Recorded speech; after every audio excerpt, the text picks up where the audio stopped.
Okay, now we go back to this and we start here, yeah? Okay, we are ready. Hello everyone, good to see you. Thanks for joining back with another live Q&A with yours truly, Sam Healey. I want to thank you for spending time with me here, and hopefully I can do well at trying to answer your questions in a polite and friendly manner. So, without further ado, let's go ahead and get going here. Let's see, is everything fine? I think everything's fine. It's good to go. All right, so first question. Let's get to it. Nerzenjager says, do you think there's a fighting chance that the next 2 years will see a game dethroning TI3 for you? I would not hold my breath. It would have to be really a cool game for TI3 to be knocked off its pedestal. But, I mean, you know, that being said, I guess anything can happen. I just don't think it will. So, there you have it. Mason Moraldo. Hi. Yeah, let me go ahead and mention that. I will be taking questions here for about the first half of the session. And then after that, we're going to be going to Q&A.com. That's KIUNEI.com. The link is in the, the information section of where you can go and post a question there. And then other people can vote it up, and then I'll just start at the top and go working down. But that won't be until for another 25-30 minutes. So we're going to stay here for right now and answer the questions that are in the comment feed. So there you have it. Let's see here. I recently discovered the Dice Steeple. Any plans to ever make it bi-weekly? Right now, with my schedule here at the Dice Tower and Dan's schedule with his full-time job, that's kind of an impossibility. Once a month is about all we can muster at this point. On top of that, there's Dan is a stickler for making the quality of the audio as best as he can, and so that ups the amount of storage space that it requires, and we're at our limit right now with just once a month.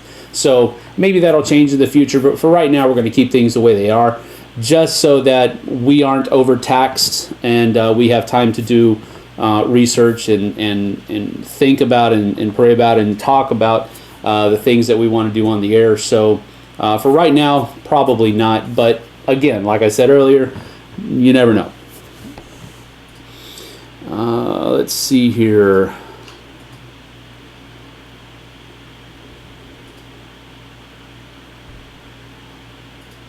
How do you feel about more and more games lately using the small size cards, especially for deck building and drafting? It really comes down to how much you use the cards in the game, in my opinion. If you're constantly using them, then it's kind of an annoyance for me, but that's about as far as it goes. I don't mind smaller cards. They definitely store a lot easier than the bigger ones do, especially with people trying to make games that have, well, some people at least, trying to make smaller and smaller boxes. So the smaller size cards are better for storage of the game, but at the same time, I've got meat hook fingers and hands, and so they're more difficult to manage for me. But again, that's just an annoyance. It's not really something that needs to be changed.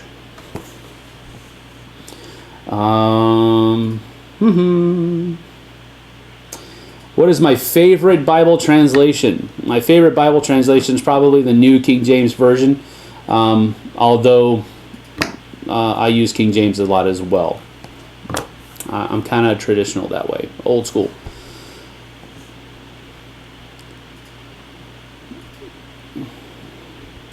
Why do you feel Arcadia Quest is similar to Descent? Quite frankly, just because they both feel like dungeon crawls to me. That's the only connect that I make in my brain. I know that there are differences in gameplay and all of that good stuff, but on a very generalistic level, they're both dungeon crawly type games. So whenever I play Arcadia Quest, which granted isn't very often, I find myself thinking I'd rather be playing Descent. And that's really the extent of the connection between the two in my mind. Let's see here.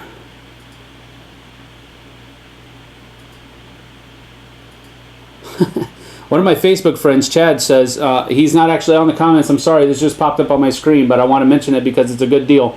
He just got Fire and Axe for a really good price somewhere. Not going to say where. And then he also picked up Toledo for a very good price at the same place. And again, I'm not going to say where. But anyway, check that out. Both good games and both very good prices. Back to the comments. Sorry. Let's see. Have you tried more recent miniatures games? Malifaux or Fox. I don't know how you would pronounce that. And then Warma Hordes. No, I have not. And the reason is that I have to be very specific about what miniature gaming thingies I'm going to be doing right now, because quite frankly, they do take a lot of time. And first of all, putting together the miniatures, and then adding on top of that, painting the miniatures.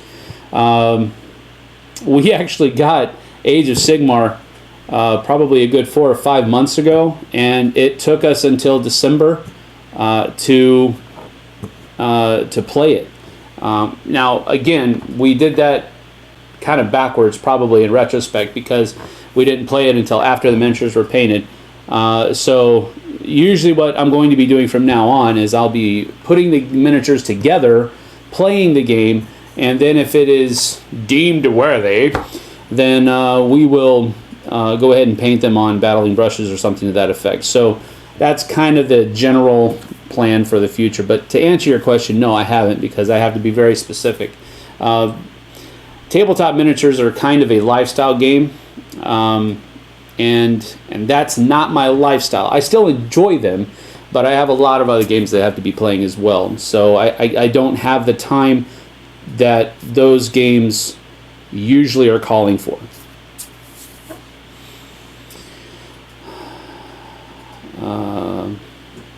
Okay, already skipped down on me. Okay, here we go.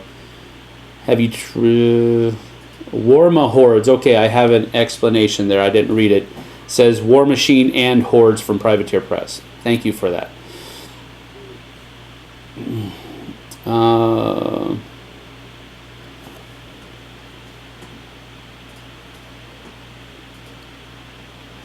Here's a good one. What are your favorite segments to film, and how does that compare to the reviews? I'll tell you, I'll be honest. I double thought myself there for a moment. I'm just going to go ahead and go. My first thought was my favorite segments to film thus far are the gaming terms explained with Z, where I get to smack him or just act like I smack him. And the reason I double thought myself is because that really would play into the whole persona I have. That really isn't true. I don't really go around throat punching people and slapping them. But those are probably the most fun, just because it's fun to go through the experience of filming it. On top of that, probably top fives are pretty fun to do. I like doing comparison videos. Reviews are also fun, but they are the more work out of all of that. So while I still enjoy doing it, it is more work than some of the other ones that I've done. So that gives kind of a hierarchy.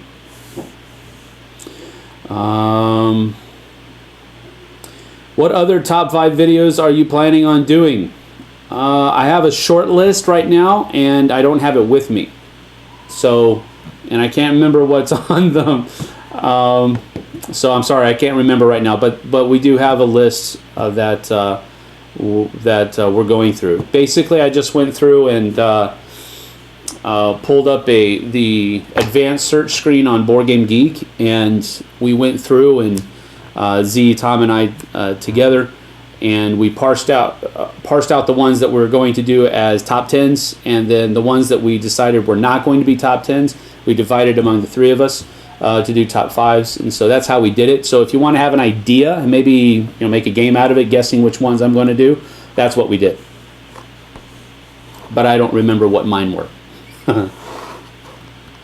Greetings from Germany. Hello. Thanks for choosing this time for Q&A so that I can participate. Well, you are welcome, Mr. Seward.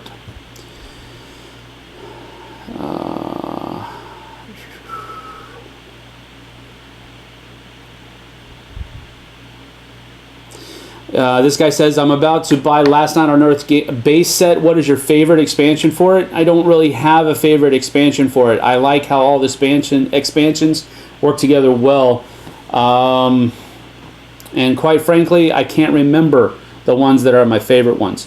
I will say this, the ones that, there was one, and I can't remember the name of it, that gave you more heroes and more scenarios. That's what it mainly did. That's one of my favorite ones because I like that about expansions for that game. The ones that give you more stories to play through and then more people to play through those stories. So, I don't remember the name of it, so... Any reviews for Tail Feathers in the Dice Tower family coming? Yes, it is coming. We're working on it presently. Kind of. Soon. Do you think you'll move into gameplay sessions a la tabletop? Well, we're doing playthrough sessions more frequently than we used to. I don't think we're going to go up to the production level of tabletop simply because they have the pockets of cash, and while we are making a very good Kickstarter and it is a very cool thing that how well the Kickstarter is doing, it's not holding a candle to what the kind of money that they had. So, but we are going to be doing more live playthroughs and that type of thing, so I don't think it'll be the same. I think it'll be better. Have you, Tom and Z, thought about doing a top 10 diplomacy games? I have my man checking on that right now. Yes. Yes, he says. So there you have it. We have thought about it. Yes. Any plan? It's on. It's actually on the list of things we're going to be doing. There's like 20. Yeah, there's 20 of them. He says. Any plans to review Combat Commander? They're not solid plans, but maybe. Has the next game been chosen for Battling Brushes yet? We actually kind of faltered this month. We were going to be doing Spectre Ops. That's probably not going to happen at this point because we faltered on it, and that's probably more my fault, not, well, it is more my fault not really staying on top of it. So I apologize with that. January has kind of flown, nay, rocketed by. So next month we're doing Arcadia Quest per the Jack Bell's Memorial Fund auction item that we had, where one person is able to, whoever is the winner of that item gets to choose what game we do for February, and that was Arcadia Quest. So that's what we're going to do, just the base game. And then after that, we have some ideas, but I don't really want to mention them just yet, just in case plans fall through. So next month in February for that is Arcadia Quest, and we will be back full force then.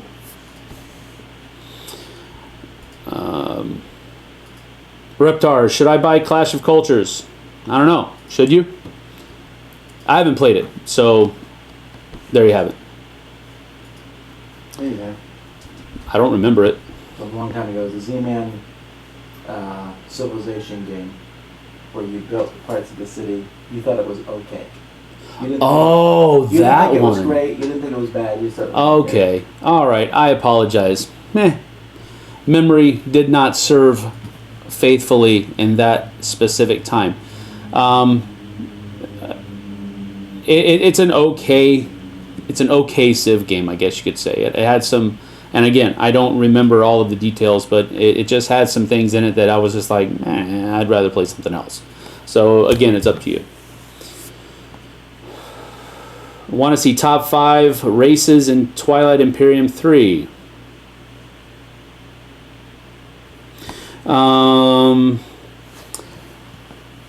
Can you get Meeple Talk to release more content, and have you considered teaming with Starly?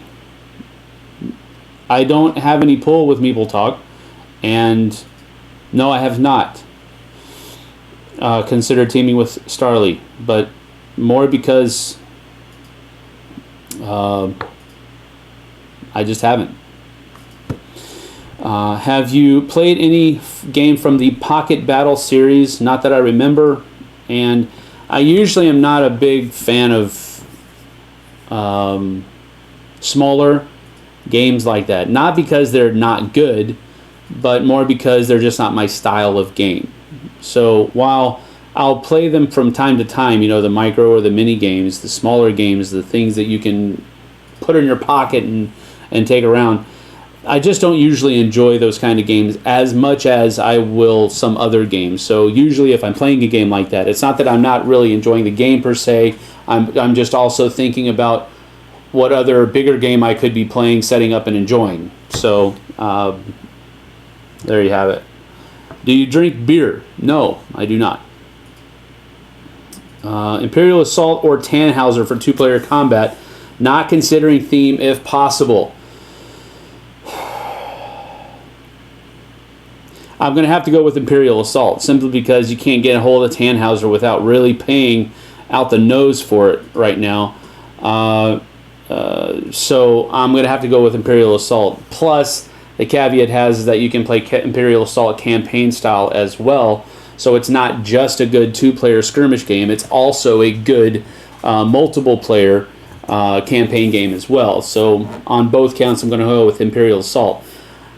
At the same time, though, Tannhauser is a very good game. It's one of my favorites, so I'm not diminishing its quality at all. I'm just saying that right now you can't get a hold of it, and while you can get a hold of Imperial Assault readily. So I would say at this point, Imperial Assault wins out that battle. What percentage of card games do you sleeve? At 0. I just don't sleeve cards. It's for me, my opinion is, I know that it apparently or seemingly seems to, you know, stretch out the longevity of the game's physical appearance and so forth, but I'm just not savvy on the extra cost that would be involved to sleeve many of the games that I think would be worthy of sleeving. So I usually just tell people on the offset, be careful with my cards or else. And that works better than sleeving sometimes. Let's see here. Top 10. Yesterday I saw the top 10 essential games list y'all did 2 years ago and was wondering if there were any plans to do another one. Seems like there could be significant differences now. We are revisiting some of those things, and we have come up with a tentative schedule for redoing some of those things, but hold on to that. Conrad says, will you be at Cola Stuff on Saturday? Yes. It might be a little bit later than usual, though. I just haven't figured out how to logistically get myself there. So I have a meeting, a deacon's meeting that I have to go to in the morning, so I can't leave as early as I would like to leave. So I will be there, but I just don't know exactly when. Any games you plan on playing? I know one person has asked if I would bring Fire and Axe from IDW, so that will be one that I probably will get into, but other than that, I don't know. I'm also thinking about bringing Slaughter Ball, so there's that, and off the top of my head, I can't think of anything else that I'm planning on bringing.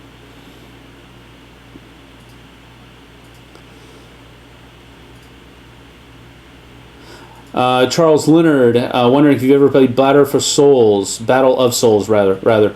No, I haven't. The artwork is good that I've seen for it, but I've never played it. So, how many times have you gotten Zombicide Black played to the table? I have played it to date about 6 times, I think. So I played it 4 before I reviewed it, and then I've played it 3 times afterwards. So that's 7, I guess. Yeah. Math is cool. It jumped down on me. Let's see, there we are. let's see here.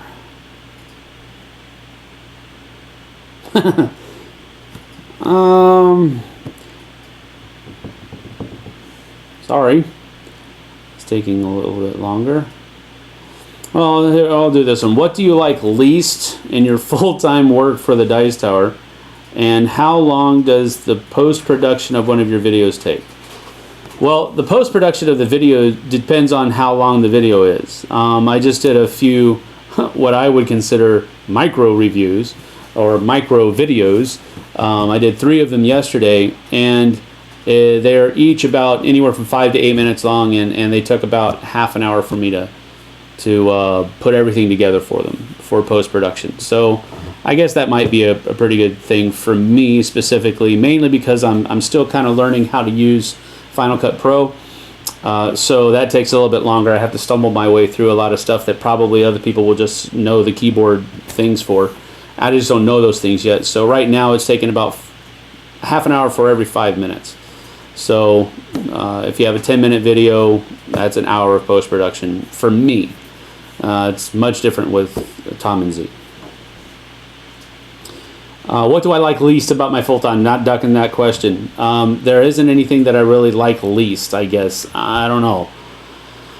I guess maybe you could say post-production, but there are some times when post-production is really fun. I guess the main thing I'm really struggling with right now is simply getting games played. And that's not something that I dislike about it. It's just that's a really difficult thing to do because right now, my family is very busy. Midterms have been going on this week, so we haven't been able to play games at home because the kids have been studying for midterms. On top of that, softball season and baseball season have started, so 2 of my kids are doing that after school. So there's just not a lot of time after school is out, after I get off work and all that kind of stuff. And then we throw church and that kind of thing into the mix. So there's just not enough time in the day to get everything that I want to get done. So I guess that's the most difficult thing. I don't really dislike it. It's just something that it's difficult. It's hard.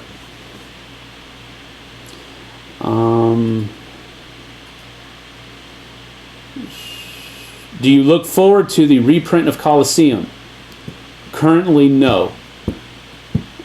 Unless they come back with some new art. And again, this isn't something that I'm waiting with bated breath on. It's just that I have my old copy, Days of Wonder copy of Colosseum. So I'm cool. I'm good with that. The cover art that I've seen for Colosseum, and that's all I've seen. If there's more out there, I just haven't seen it. Is not intriguing to me at all. It's quite disappointing, but that's just me.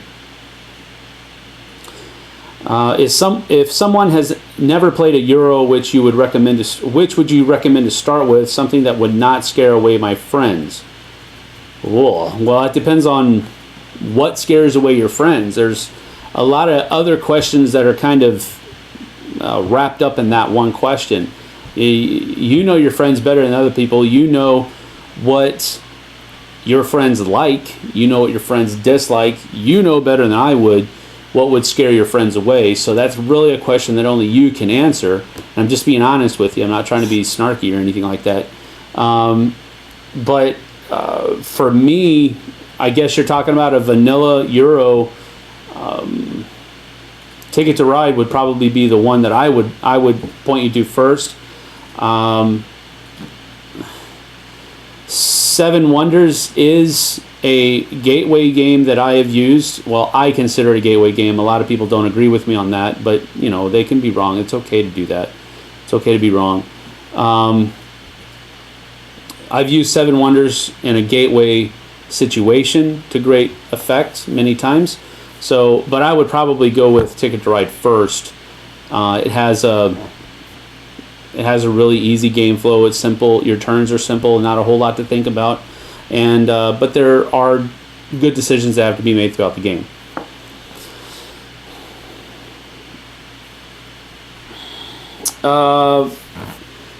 Andrus says, your 2016 most anticipating something board game related, gaming, or a game, a convention, or event. I'm really looking forward to the UK Game Expo right now. That's what I'm really looking forward to. I've just, and I don't know exactly why. I just have a lot of people on Facebook that I talk to on a regular basis, and I'm looking forward to meeting a lot of those people. I'm looking forward to having my first real trip to England.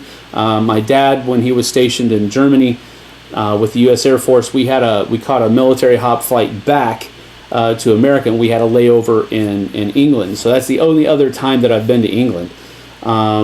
So I'm just kind of really looking forward to that trip, probably even more than Essen. But I'm also looking forward to Essen because I'm looking forward to going back to Germany.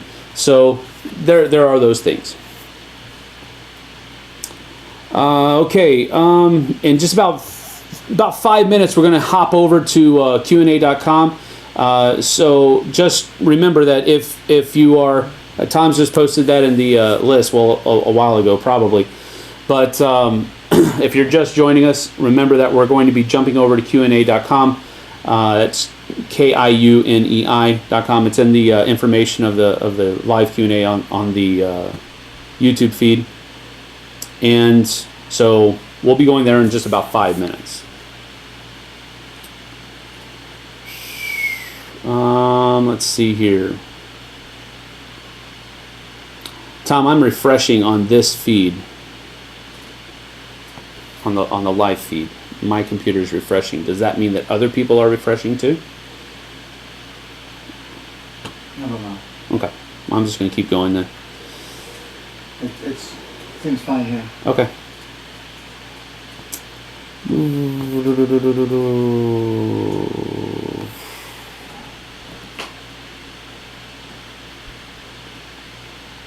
Would you consider making a series of full gameplays videos of board games that you or your group like once a week, not just marathons?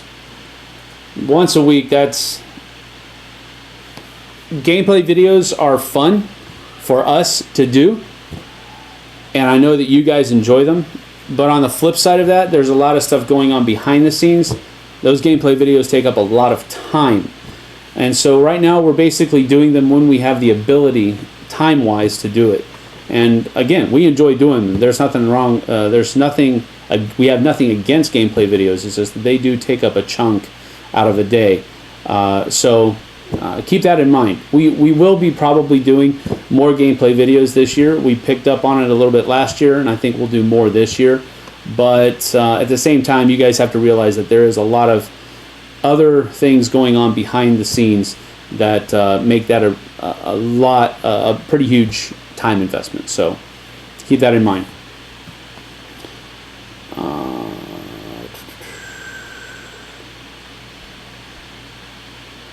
What is your holy grail older game that you have always looked for but never been able to find and add to your collection? Well, for the longest time it was Colosseum, but a listener was very generous and helped me out and hooked me up with a copy on Amazon, from Amazon a while ago.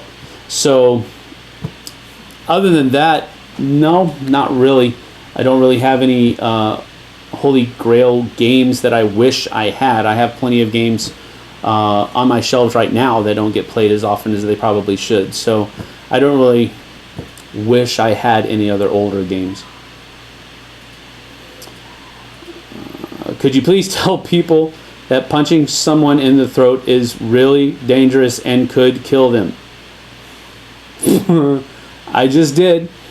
And I think people know that. Punching people in the throat is very dangerous. You can crush somebody's windpipe and kill them. So I think people know that. That's kind of why it's a joke and I don't actually do it, ever. But thank you for mentioning that. Top 10 miniatures games could be interesting. Maybe Z have more problems to put the list together. I would probably have problems putting a list like that together simply. Well, I don't know. Maybe, there's a lot of miniatures games out there. I was immediately thinking tabletop miniatures. like 40K or War Machine or Hordes or something like that.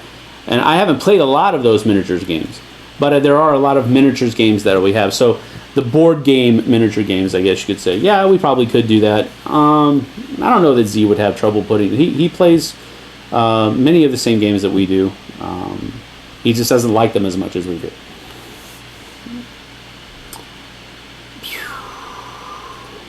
Sam, I am torn between getting Memoir 44 or Battle Lore for my first game in that genre.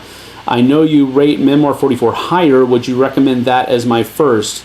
Well, Nathan, as I've said before, you kind of have to gauge that on your own personal likes and dislikes. If you enjoy a fantasy setting that has fantastical creatures and archers and elves and dwarves and that type of thing, if you like that more than a World War II simulation, then go with Battle Lore 2.0. If you like World War II simulations or something to that effect, then you should go with Memoir 44, because that's the difference between the two. The same system is used with a couple of caveats there, but one is World War II simulation combat and the other one is fantasy combat. So which one do you like better? That's what I would go for. I like both of the games a lot. The only reason I necessarily rate Memoir 44 higher is because I enjoy that genre, the U.S., well, not just the U.S., the World War II military genre, better than fantasy in that specific system. So that's that.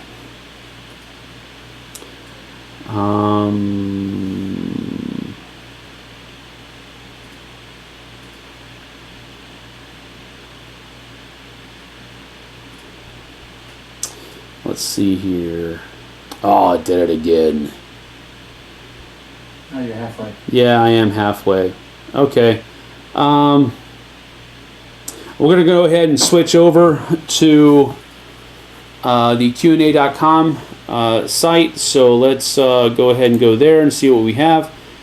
I'm going to go ahead and refresh here so that I get a... Well, look at that. All right. Very first question on Q&A.com. Again, it's KIUNEI.com. And go ahead and go there. The event is called Live Q&A with Sam Healey, January 21, 2016. The link for that is in the information section back on YouTube, so you can go ahead and do that. First question I have here is, Z mentioned that you punch like a baby. Any comment on that? No, I have no comment because I've never punched Z, so he wouldn't actually know for sure that whether or not I punch like a baby. So I will have no comment. I will just simply let that fester out in the interwebs. All right, so that is that. Second question, which is better, Star Wars or Lord of the Rings? I guess it would depend on how you look at it. From a purely contiguous viewpoint or from the realm of continuity, I would probably say that Lord of the Rings is better simply because of the filming style that was taken, where everything was kind of shot at once, then the movies were released over time. So there's a continuity thing that is probably better with Lord of the Rings than with Star Wars. But for sheer coolness factor, Star Wars is hands down, in my opinion, better. I like that sci-fi theme just a little bit better than fantasy. But that's not to take away from Lord of the Rings at all. Tolkien had a literal, true masterpiece, those three books. And The Hobbit was just as good, if not better, than that trilogy. So I really enjoy Tolkien's stuff, but I guess for movies, as movies are concerned, I have enjoyed the Star Wars movies more than the Lord of the Rings movies. But I really enjoyed the Lord of the Rings stuff. All right, next one. Let's see here. It says, you say often that worker placement is one of your favorite mechanics. What do you think of the more heavy worker placement games like Kalis, Dominant Species, Dungeon Pets, Vinhos, and Keyflower? Well, here's my thing with that question, and it really rests upon one word, and that is the word heavy. I do enjoy worker placement games, but the heavier the game gets, the less I enjoy it. When you're talking about Euro style games, TI3 is a lot to chew. Don't get me wrong, and that's a pretty heavy game, but it has a whole lot of other things that I feel are very cool and are magnetizing for me for that game. So the heaviness aspect of a TI3 is, I love it. It's great. But the Euro heavy thinker, even though it's still worker placement, I kind of shy away from those just because of the heavier nature of them. And I don't want to feel like I'm working while I'm playing a game. And sometimes those heavier Euro games, they feel just like that. They feel like I just spent an 8-hour day at work. So there you go. Next, do female dwarves have beards? I don't know why people think that I would know the answer to this question definitively. It depends upon what... I can't remember the not genre, but the specific family of fantasy or realm of fantasy that you're looking at. I know that in some realms of fantasy, yes, female dwarves do have beards, while in others they don't. So it just depends on who's drawing them, I guess.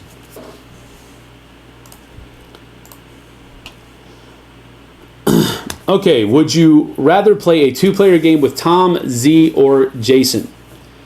I can honestly say any one of those three I would readily play a two-player game with. I've played two-player games with all three of those people, and I do not have a favorite, so to speak. So any one of those three. If I must pick today, I would rather play a two-player game with Tom because we have a very specific two-player game that we're going to play. So That's bribery. more on that later, y'all. Keep your eyes open tomorrow specifically. Well, maybe Saturday, but Tomorrow. okay, tomorrow he says specifically. Okay, next question. And again, I just want to make sure everybody's good. We're actually taking questions not from the comments section on YouTube right now. We're taking questions from Q&A.com, KIUNEI.com. There's a link in that information section of the YouTube video. So that's where we're taking questions from. Next question here on Q&A. What question would you ask someone in order to suggest a board game that they might like? Example given, what is your favorite movie? Then a follow-up question is, how would their answer help you suggest a board game?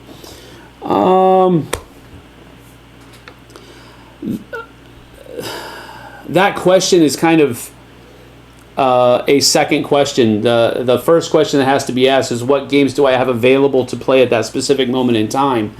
If it is a game that, if we're like in my house and these people have never played games before that I know of, then I'll ask very general questions. What games have they played before, and what games do they? First question would be something like, "What is your favorite board game?" And if they have only played some of those other mass market games, that will give me an idea at least on what games that are in my collection that I could pull down that they might also enjoy based on mechanisms. But favorite movie, I mean, I guess we're getting into the time when there are a lot of IP specific games that are being made right now, but really that's still kind of on the low end. I guess what kind of movie genre would be better to ask, because at least that will have a little bit more of a vanilla sense to it. But really it comes down to the person and your personal interactions with them and what you know of them already, and what you don't know of them already. So it's kind of a tightrope that you have to walk there. So I don't think there's one specific or even a group of specific questions that you can ask somebody in any situations. You really have to gauge what you ask them based upon who they are and what kind of interactions you've had with them thus far. Next, what is the hardest part in painting miniatures? For me, it's the detailing, where you have to use a really small brush and really be careful with not getting, because it's the final touches that you're putting on. So if you make a mistake, you have to go back and redo work that you've already done. So for me, the hardest part of painting miniatures is the detailing, which is the second to last thing that you do in my process, at least. The last thing being putting a clear coat over it. But detailing is very difficult for me, simply because my hands are big and not very nimble. So that's the hardest part for me. For someone who never played any war games but is really interested, what is the best game to start? Doesn't have to be a realistic theme. Well, if you're talking about getting into war games and what is considered a war game by many, being those little cardboard chit things and moving them around, I would probably start with either, I would probably go with Memoir 44 first. And if Memoir 44 leaves you with wanting more realism or more realistic simulation, then I would probably go to something like Combat Commander maybe. But even that's kind of a big jump. You might want to go a little bit further into something like maybe Tide of Iron or something to that effect. The only problem with starting off with Memoir 44 and Tide of Iron or something like that, maybe even not Shadows over Normandy, but Heroes of Normandy, is that those are pretty artistic games. There's a lot of, two of them, Tide of Iron and Memoir 44, actually have miniatures, so that's kind of a step away. Heroes of Normandy has cardboard tokens that represent your units, so it's a little bit closer to the Combat Commander style, and further down, ASL and all that kind of stuff. They have the cardboard chits that you use as your units. So it really depends on where you want to dive into the pool. You want to dive in the shallow end, and I use that word not even really wanting to use it because it denotes other things that I don't want it to denote. Shallow, I mean simply by ease of gameplay and simplicity, then go with Memoir 44. But if you want to dive into the deep end and go all out, well, then maybe Advanced Squad Leader starter kits might be a way for you to start into that. If you want to go into somewhere mid-range, Combat Commander would be a good place to enter there. There's also Command & Colors Ancients, which is another war-ish style game that doesn't have miniatures. It has blocks of woods that you put stickers on that represent units. So any of those would be a good start, I guess. So there you have it. Battlelord 2. That's a cool little war game. Same system as Memoir 44. So there's that. Next question by Jonas says, do you use any fan-made expansions or variants for your games? Not that I know of. There could be. I don't actively go out and search for them. Simply because I'm very, not very, I guess, but I'm pretty settled on the idea that if I pull your game out of the box, I should be able to enjoy it right out of the box without adding anything to it, without doing anything extra, spending extra money and all this other kind of stuff. Not talking about expansions, I'm talking about this kind of stuff. Not having to print and play anything, not having to do anything. I should be able to enjoy your game as it comes out of the box the way it is. And if there's something that pulls away from that because something is lacking from your game, that's bad on you, not on me.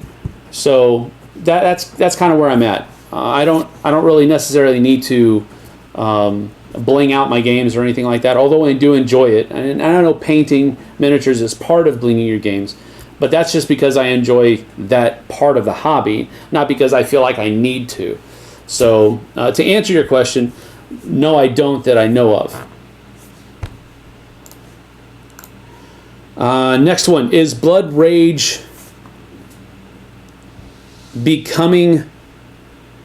I think I understand what you're asking here. Is Blood Rage going to take the spot of TI3 for you, or any other game? And I kind of already answered a question like this over back on the comments section of YouTube, but no, it's not. It's not going to dethrone TI3. I really enjoy Blood Rage. I probably won't ever play it with 5 players again, but I really enjoy 4-player most Blood Rage, and it is one of, well, it's my favorite game from 2016. I'm sorry, 2015, but it's not going to dethrone TI3. There's just, TI3 is just a different, it's on a different echelon. Let's see here. Which modules from the expansions do you play with when you play TI3? If you have all experienced players, any modules that you refuse to play with? It really depends on the day. It depends on who I'm playing with. And I know you said experienced players, but even sometimes there are some experienced players of TI3 that I'd rather not play the game with, just because I don't necessarily mesh with their playing style. So there's a lot of, again, there's a lot of things that go into these kinds of questions. So to kind of give a one definitive answer for them is difficult at best, unfair at worst. So are there any expansions that I specifically play with? No. Although I do enjoy Distant Suns, where many people don't like that, I enjoy the randomness of it, because I think it correctly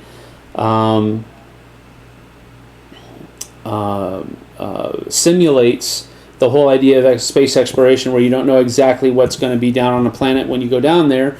So yes, it can really make it difficult for 1 or 2 people to win if they get hit with the harder stuff at the beginning where everybody else doesn't get hit with anything.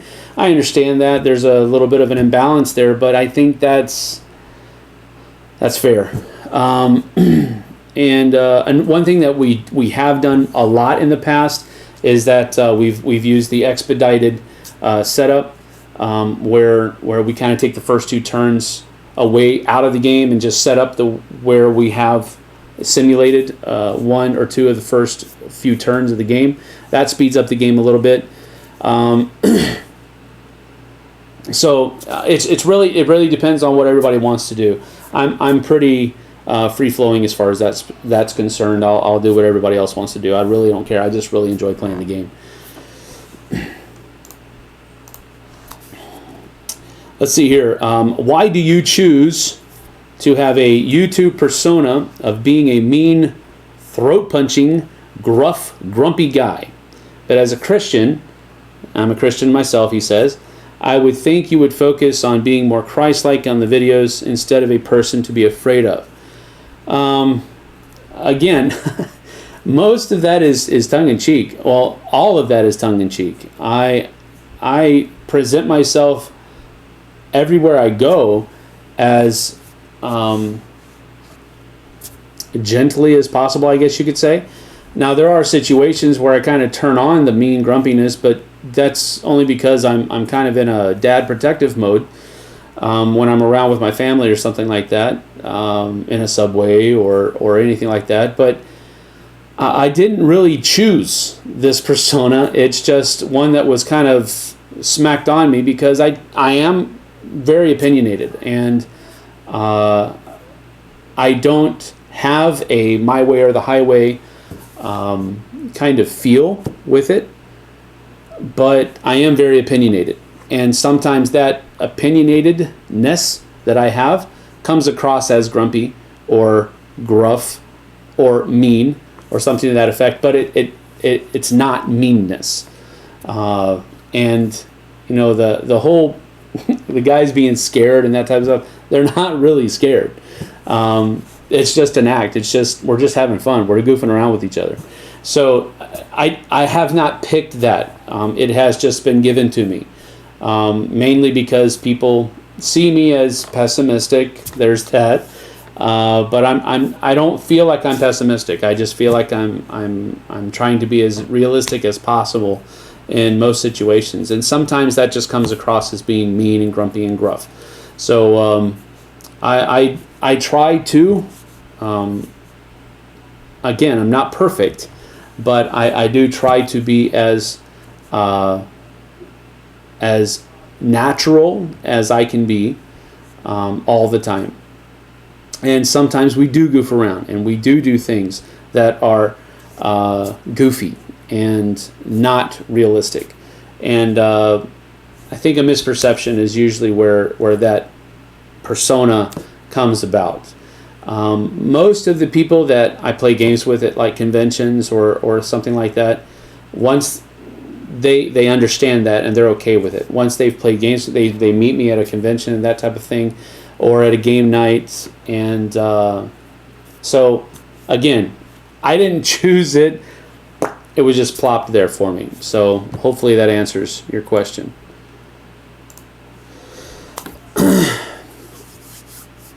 What's the most you've ever spent on a game, and which game was it? Wow.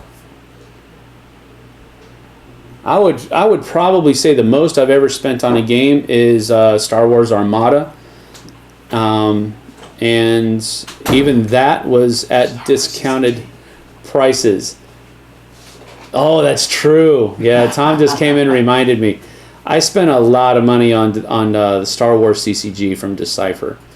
I remember plopping down, I think, $100 on one box of Cloud City packs. So, and that was a few expansions into it. So there was money spent before that. So yeah, definitely those CCGs, money grubbers. So, thank you, Tom, for reminding me. Definitely Star Wars CCG from Decipher, back in the day. Could we see a Tannhauser playthrough soon? That might be put on the docket. That's a good game that would warrant a pretty cool playthrough session. So we'll put that on the docket to see if we can get it done. Sam, Yes. are you like scrolled down? Why? No, because you just answered one with 4 votes, right? Yes. But there's some with like 18 votes. Oh, there are. Okay, I didn't refresh. I thought they refreshed every time you said. I thought so too. Apparently they're not. Okay, well, let's refresh again. Sorry. On a scale of 8 to 10, That's How- why I want you to answer that question. how huggable is Jason? Well, he's kind of small, so he's kind of like a big teddy bear. So on a scale of 8 to 10, I only have 3 choices. We'll go in the 9 area. You could definitely give Jason a hug,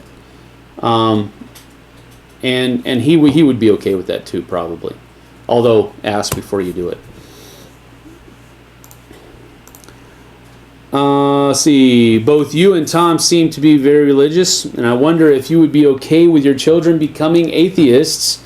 It seems like atheism is very negatively looked upon in the U.S. Any thoughts? I don't see that it is looked upon negatively in the U.S. in a general sense, and honestly, if my children would become atheists, yeah, that would bother me, because I am not an atheist. I am a Christian, and I feel very strongly that way. So yes, it would bother me if they became atheists. But that's no different than, say, an atheist parent being bothered if their children became a Christian, which I would imagine, I assume, would probably happen. So again, it's not. I think that's the answer to your question. Yes, I probably would be bothered by it because I am a Christian, and I'm trying to teach my children to respect God's word.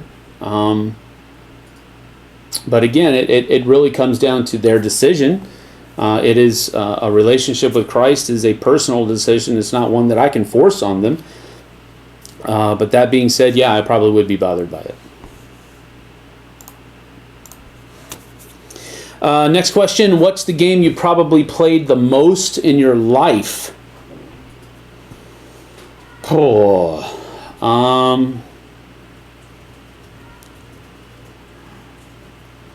wow. I don't know, because I don't really keep track of the games that I play. I mean, if I'm just going to take a shot in the dark with modern games, I would say probably either, there's three that immediately come to mind: Small World, Ticket to Ride, or Settlers of Catan. And I know that last one's probably made some of you fall out of your seat, but those three all have, in the past, digital versions that I've played on my own against computer bots. So when you count all of those plays on top of all of the plays that I've played with people at a table, that's probably a lot. So I wouldn't be surprised if any one of those three, if we could, retroactively go back and log all of those plays, one of those three probably would be very close to the top, if not the top. I'm going to go ahead and refresh again just in case. What are the keys to teaching a game well? What works best for you? What works best for me is usually laying out a very general skeleton of how the game is supposed to progress, and then going back and filling in some of the details. And then when one of the players says something to the effect of, "Okay, let's play," unless there's somebody that has more questions, that's usually when I go ahead and start the game, and we get into playing through the game. And then our first few turns are kind of learning turns, and then the rest of the game is just usually everybody's up to speed a few turns in. That's how I usually think that teaching a game should go. I'm a tactile learner, I guess you could say. I learn a lot better when I'm actually doing something rather than just hearing about something. So, and I think there's a lot of people out there that are very much the same. Of course, there are those that can just pick up from reading the rule book once and they know exactly what to do and how to do it. I'm not one of those people, and I think those people are more rare than people who learn by doing. So that's what I usually try to do is provide a framework, fill in some of those details, and then get going with the game, and then answer questions as we go along.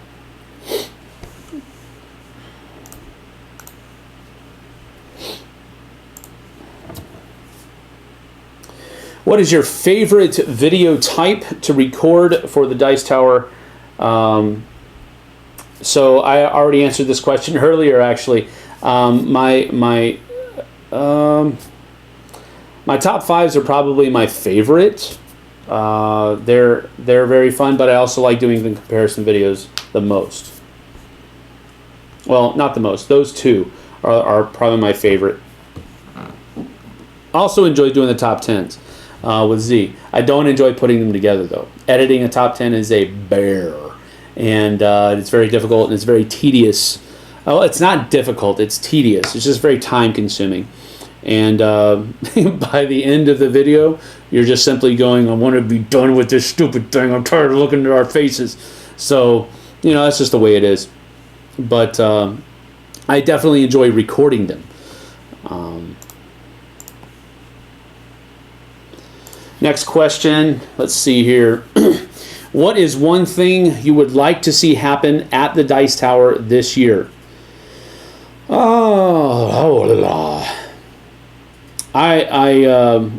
been dreaming about having our own office space somewhere. That would be really cool that we could get it done.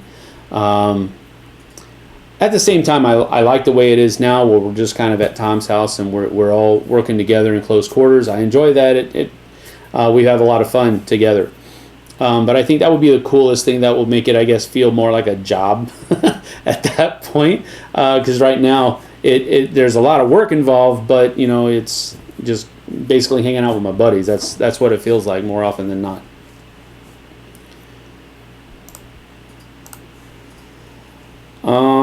let's see. I'm constantly refreshing now, so I can try to stay on top of that. I heard about a legendary firefly. Is that a thing? I didn't hear about that. Yes. Yeah, it is a thing. It is coming. Ooh. No, I don't have any news on that. Tom, do you have any news on it? It's coming this year, that's all I know. Yeah, it's just coming this year. So, no, I haven't, but hey, looking forward to that. That might be one of my, that just rocketed, I think, to the top of my anticipation list for this year. That seems like a pretty cool theme for that system. Let's see, refresh. Refresh, yes. Okay, now we're loading. Loading. Okay, I think Q&A just went bye-bye. Well, that's probably just as well because time's up. Yep, we're out of time here. So, Q&A went bye-bye. Sorry, I was going to give one more question. Let me look in the comment section for one more. Let me see. I'm going to scroll down to the bottom a little bit here.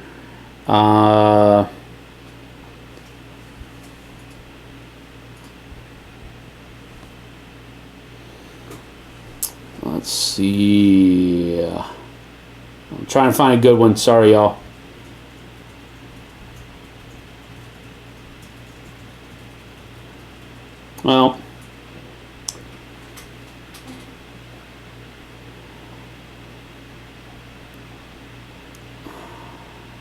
Well, I have one here that says, will you be at BGG Con this year? That we have not figured out yet. So, don't know. But there's going to be a lot of other cons that I'm going to be at. I'm really looking forward to a lot of them. Looking forward to Gamma. Looking forward to the UK Game Expo. Looking forward to Essen. Also looking forward to getting back to Origins. I missed not being able to go last year, but that was just kind of a scheduling mishap with school. It kind of fell on the last week of school, and I just couldn't get away from it. I probably could have if I pushed, but I didn't want to push. So I just stayed away from it. Looking forward to Dice Tower Con too. I'm just really looking forward to a lot of different things this year. I think this year is going to be very, very cool, very fun. And I just hope that we can keep this team that we have right now going and pushing forward. So anyway, that's all the time I have for the Q&A today. Thank you guys for joining in. I certainly appreciate it. And I certainly hope that you continue to come back because I enjoy these sessions with you guys. So with that being said, see you on the flip side, y'all. And I'm going to turn this stuff off. Go here. I'm going to stop streaming, and then I'm going to